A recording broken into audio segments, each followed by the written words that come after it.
Welcome back to the YouTube channel. My name is Emmanuel. Let's get right into the video. So we are navigating Bitcoin bear cycle. So what is a bear cycle? Bear cycle is simply a season of falling prices. So we have a season of falling prices, simple terms. So looking at the charts, this is Bitcoin USD. So as we can see, we have peaks and bottoms, peaks and bottoms. We can see our peaks here, $1,200, next peak.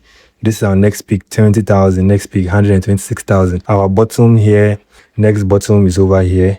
We can see our next bottom is over here. So the falling price between the peak and the bottom, that season is what I consider a bearish cycle.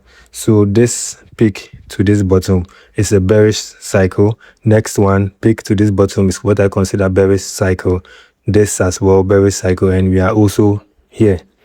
This is a 4-year chart. If you don't know what this is, it just suggests that each peaks occur approximately every 4 years and each bottoms occur every 4 years. This won't happen always, but as it's happening, we follow the trend till it tells us otherwise. As you can see, this peak of 1,200, where we can see the dates at the bottom here in 2013. 4 years later, so 2013 plus 4 years will give us 2017, which is over here. You look at the bottom, it occurred December 2017. So from 2017, 4 years later, we'll have 2021, which we have over here. Looking at the bottom as well, okay, 2021.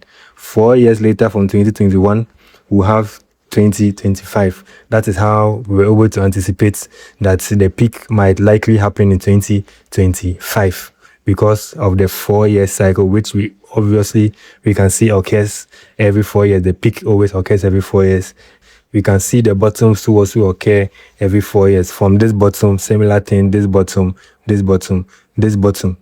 And we know where the bear cycles are, which I already said previously. This peak to this bottom, the season from the fall in price, that's our bearish cycle.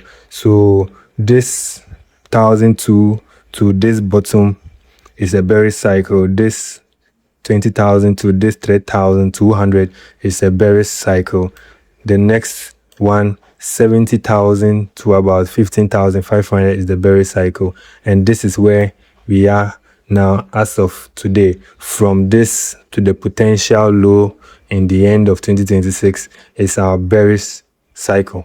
As I said previously, we are expecting lower prices, but as at now, the prices are going higher, and this is expected. Looking at prior bear cycles, we can see the bullish candles. So bullish candles here are the blue candles. Let's look at the first bearish cycle at this chart. This first bearish cycle, we can see the bullish candles, which are the blue candle, with 1, 2, 3, 4. So we have 4 bullish candles in this bearish cycle. So there are 4 over here. We go to the next, we can see that we have 1, 2, 3. We have 3 bullish candles, or blue candles if you want to say that. The next one, we have 1, 2, 3, 4. So as you can see, we have about 4 bullish candles in a bearish season. If you look at the averages, we should expect at least 4 bullish candles in each bearish cycle, looking at past data.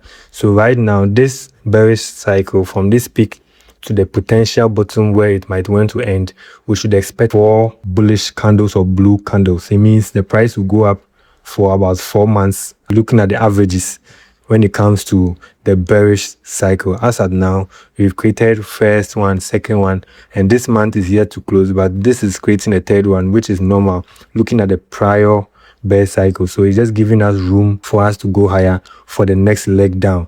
When you already know we don't drop in a straight line. Let's go down to the weekly.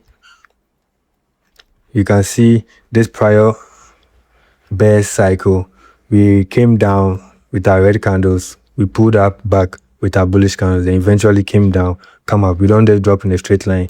Look at the previous one as well.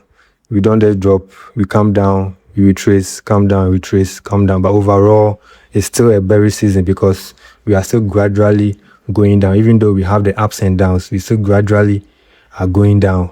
So all this is expected. Even though we're in a bear cycle, we are expecting more bullish trends in the bearish cycle. This as well, this is a bearish cycle. But as you zoom in, you can see we have pullbacks greater pullbacks to try to test the highs is still understandable.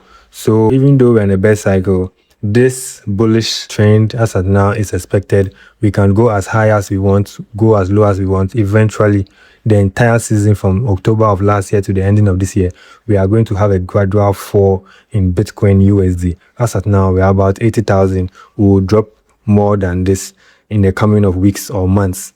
So looking at the technicals, let's go to the monthly. We can now leave the log chart. We come to the scale and we click this L to leave the log chart. And this is the technical aspects.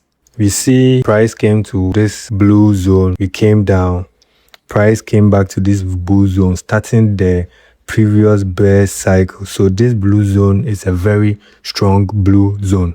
So first one, we came here, we came down. First, we came here, we came down as well. So this is a very strong resistance zone. When we started the next upturn, we came to this same blue zone to store for about 6 months. 1, 2, 3, 4, 5, 6, 7, 8 months. We came to this same blue zone, came to store for 8 months. Then we went higher. After going higher, we began our bearish cycle, as we already know, from here coming down. We came back to this same strong zone, which is now 10 support. So this zone made this move. This same zone made this downturn. This same zone made Bitcoin stay here for about 8 months. And now we came to this zone in February 2026. So we should expect something strong should happen here. That is why we had this bottom to the upside. So looking at the technical sides of things, so this is expected. All this bullish momentum is also respecting the technicals as well. Also looking at the USDT dominance, we know this is inversely related to Bitcoin USD. What do I mean? It means as Bitcoin goes up, USDT dominance comes down, and as Bitcoin comes down, USDT dominance goes up. So this blue line over here is Bitcoin USD. You see a high price in Bitcoin USD corresponds to a low in USDT dominance. Same thing as here. We go as we are going higher to our peak and we fall. Here we are going lower into our bottom and we rise. So they are inversely related, Bitcoin USD and USDT dominance. So once we know what is going to happen on Bitcoin USD, we know what is going to happen as USDT dominance as well. So looking at the USDT dominance, once we hit a ceiling at the USDT dominance, we know USDT dominance is going to fall, which will hint that Bitcoin USD is going to rise. That is why we have this recent rise. So this recent rise here, the technical level, looking at Bitcoin alone, we had a strong zone from this from this zone to this zone to this zone to now this zone. This zone was strong to send it up, looking at Bitcoin technicals alone. But comparing it to USDT dominance technicals as well, this zone is a strong ceiling. It's a strong ceiling for USDT dominance, as you can see over here. This USDT dominance is a huge ceiling.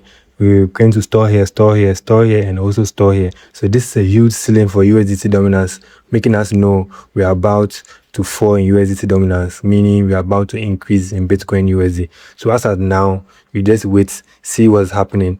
But overall, Bitcoin USD is going to continue to fall. But as of now, we are retracing up for Bitcoin USD.